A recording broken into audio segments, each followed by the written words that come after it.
एक तो मैं कहूँगा पूरी कौम को मुबारकबाद, आपको मुबारकबाद और पाकिस्तान के मुसल्लह अफवाज को मुबारकबाद फॉर एन आउटस्टैंडिंग परफॉर्मेंस। मैंने तो कहा था May 10th is one of the happiest days of my life. इतनी खुशी, इतनी मुसरत, इतनी तस्कीन, इतना सुकून नहीं पहुंचा जो 10 मई 2025 को पहुंचा। बल्कि शाम को तो मैंने सारी फैमिली को इकट्ठा कर लिया, मैं कहा लेट्स गो एंड सेलिब्रेट ये जो हुआ है, and it what a great victory.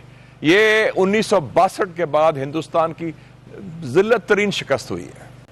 India 62 में हुई थी, नेहरू जब चाइना के साथ। चाइना तो बड़ा मुल्क है। और दूसरा है कि मैं समझता हूँ कि मुनीब साहब 1971 का भी हमने जो कुछ हुदार था वो भी हमने उसका पूरा कर दिया, और with paid with interest. India Bharat की फूक भी निकल गई, उनका ब्लफ वाज कॉल्ड, और साथ साथ ये रिस्टोर कर दिया डिटरेंस भी हमने। और अल्लाह के फजल से हमारी आर्मी, हमारी एयरफोर्स, हमारी आर्म फोर्सेस ने जो परफॉर्मेंस की है कमाल कर दिया। It's outstanding, they done the impossible.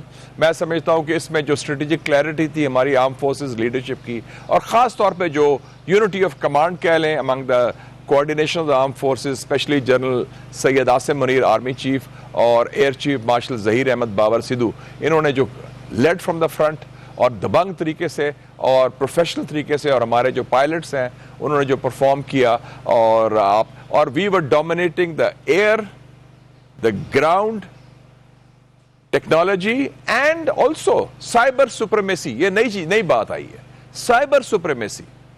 तो हिंदुस्तान के तो दिल्ली से लेकर नीचे तक पाकिस्तान वाज डोमिनेटिंग, और उनके 70% बिजली के ग्रिड बंद है, उनके तिया पांचा हो गया, वो रोते रोते गए।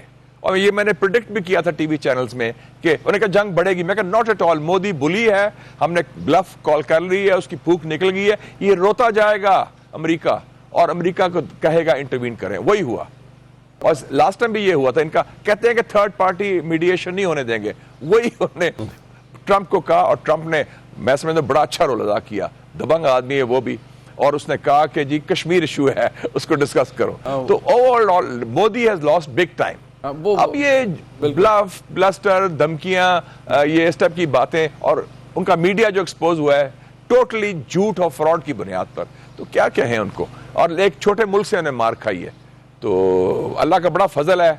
मैं समझता हूँ कायदे आज़म की रूह बड़ी खुश होगी आज कि इस जो मुल्क उन्होंने क्रिएट किया था, उन्होंने किस तरह हिंदुस्तान की चढ़ाई, हिंदुस्तान की बालादस्ती, हिंदुस्तान की जहरियत और हिंदुस्तान की धमकी का ऐसा जवाब दिया है जो उनकी कई नस्लें याद रखेंगी इंशाअल्लाह। मुशाहिद साहब, आपके तजज़िये से बहुत लोगों को तकलीफ हुई, जो जाहिर बात है पाकिस्तान से भागे हुए हैं, जाहिर बात है उनको बड़ी तकलीफ भी, आई एम श्योर वो तकलीफ आप तक भी पहुंची होगी। और कुछ जी। मुझे पता चला, और आपने भी बताया कि कुछ आपके जो ताल्लुक कभी किसी प्रोफेशनली किसी दोस्त से था भारत में, वो भी खत्म हो गया, उनको भी आपके तजज़िये से बड़ी तकलीफ पहुंची। मुझे बड़ा दुख हुआ। देखिए जी, मैं जर्नलिस्ट, जैसे आप हैं अभी जर्नलिस्ट माशाल्लाह, मैं भी एडिटर ऑफ द मुस्लिम, जो पहला ट्रैक टू है इंडिया पाकिस्तान का, मैंने शुरू किया था जी। और मैं खुद इंडियन अखबारों में लिखता रहा हूँ, इंडियन एक्स, ये Hindustan times, times of India, the telegraph वगैरह, और उनके जर्नलिस्ट को इन्वाइट किया कि मेरी अखबार में द मुस्लिम का एडिटर था, आप लिखें।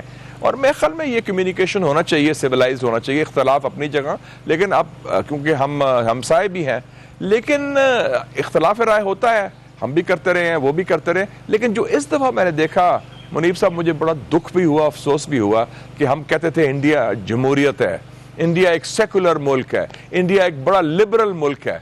उनके जो मीडिया के सरकर्दा लोगों ने जो एक बड़ा शर्मनाक किरदार अदा किया है। झूठ तो अपनी जगह चले, डिसइंफॉर्मेशन भी चलती है, लेकिन एक जो बुग़्ज़, एक तासुब, एक नफरत का मुजाहरा किया। आप लोग कह रहे हैं डिसमेंटल पाकिस्तान, लोग कह रहे हैं न्यूक पाकिस्तान, और ये लोग हैं जो वजीर रह चुके हैं, ये लोग हैं जो चीफ एडिटर हैं अखबारात के रह चुके हैं, ये हैं, और ये लोग हैं जो मेंबर्स ऑफ पार्लियामेंट हैं, नॉट ओनली बीजेपी, दूसरे भी। तो ये इसके फिर क्या गुफ्तगू रहनी। हमारे साथ पैनल में आते थे Washington, London, track two, this and that, आपको पता है सारा जो चलता रहता है। तो अब क्या, अगर ये तो रेड लाइन क्रॉस कर ली, हमारी जो पाकिस्तान हमारे लिए रेड लाइन है, and on that there can be no compromise. और अल्लाह मुझे तो खुशी हुई कि पाकिस्तान ने जिस तरह हमने जवाब दिया, उनका तकब्बर खत्म किया। और मैंने कहा था मोदी विल ब्लिंक, इसकी जरूरत नहीं होगी, Pakistan will hit back very hard, कि कोई हमारा इस वक्त आप तो खैर यू आर वेरी यंग माशाल्लाह, लेकिन I was a kid when I saw the 65 war. बिल्कुल ठीक। सितंबर 65 का जज्बा मुनीब साहब मैंने 2025 में मई में देखा है। वही जज्बा, वही जोश, वही वलवला, एंड एक और चीज, खौफ का खात्मा। कोई खौफ नहीं कि हिंदुस्तान क्या करेगा, बल्कि लोग कहते हैं मुझे यार क्या इंतजार क्यों कर रहे हैं हम लोग, पहले क्यों नहीं करते। So they were itching for it and they were not scared.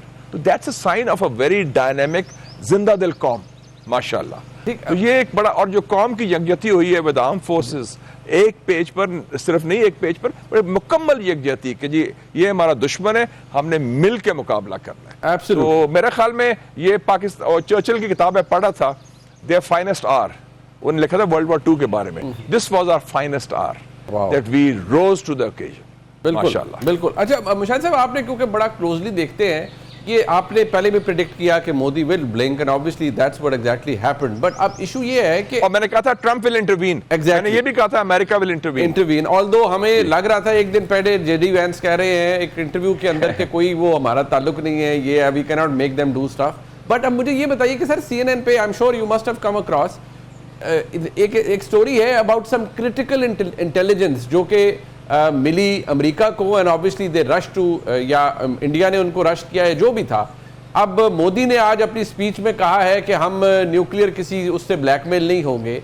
यहाँ डिफेंस मिनिस्टर कह रहे हैं we never even got close to it. So exactly what can you assess कि क्या हुआ होगा दैट स्ट्रक द अमेरिकन्स और स्ट्रक द इंडियंस? चले दो पार्ट्स में दे लेता हूँ आपका सवाल। पहला जो जेडी वैंस ने जो फरमाया, जेडी वैंस ने कहा 2 दिन पहले, मैं ख्याल में 8 तारीख को कहा था उन्होंने कि जी लंबा चौड़ा इंटरव्यू में कहा कि it's none of our business, मतलब आप जाने और अपना काम जाने। मैंने किसी टीवी चैनल से मुझे पूछा कि ये तो बयान आ गया उनके नायब सदर का, मैंने कहा मैं इसको खैर मकदम करता हूँ, मैं वेलकम करता हूँ। इसका मतलब है अमेरिका अब न्यूट्रल है, और एज लॉन्ग एज के अमेरिका हिंदुस्तान का साथ ना दे, मैंने कहा हिंदुस्तान से हम अकेले निबड़ लेंगे, हम अकेले काफी हैं इंशाल्लाह। और ये मुझे खुशी हुई, नंबर 1। दूसरी बात हुई, देखें जी ये जंग जो हुई, जंग तो नहीं, झड़प कह लें बहुत सीरियस, और जो इंडिया ने जारियत की पाकिस्तान के खिलाफ, ये 10 तारीख को सुबह 2 बजे से शुरू होकर शाम को 5 बजे। So we are talking of रफली 15 आवर्स। बल्कि मैं अगर कोई मूवी डायरेक्टर होता या मूवी प्रोड्यूसर होता तो I produce a movie in Hollywood. 15 hours that change south Asia.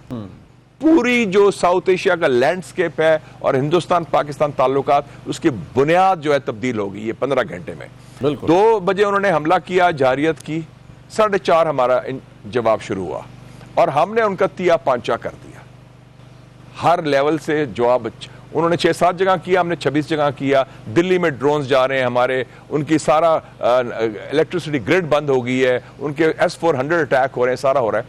तो कोई 10:30 बजे आप ही के चैनल में शायद मैंने खबर सुनी जी कि नेशनल कमांड अथॉरिटी का इजलास बुला लिया गया। जी। जब ये खबर आई, नेशनल कमांड अथॉरिटी का मतलब है कि जो हमारा एक कमांड बना हुआ है, जब से हम न्यूक्लियर पावर बने थे, आपको याद है 1998 में मियां साहब प्राइम मिनिस्टर थे, मैं इंफॉर्मेशन मिनिस्टर था, भी वो द चीफ स्पोक्समैन उस वक्त। तो उसके बाद हमने कहा कि as a responsible nuclear power हम एक सिस्टम बनाते हैं, नेशनल कमांड अथॉरिटी, जो अंडर द प्राइम मिनिस्टर होता है, उसमें सारे सर्विस चीफ होते हैं, उसमें न्यूक्लियर एसेट्स का हवाले से वो 2000 से चल रहा है, बड़ा कामयाब सिस्टम है 25 सालों से। जब उसकी खबर सिर्फ आई, और वो भी सरकारी खबर नहीं थी, गालिबन वो टीवी चैनल्स पर आई जी, पंजाबी कहना उन्हें मां मर गई, वो तो चीखा निकल गया, ये रोते गए, दे वेंट क्राइंग, उधर से चीखें निकली उनकी।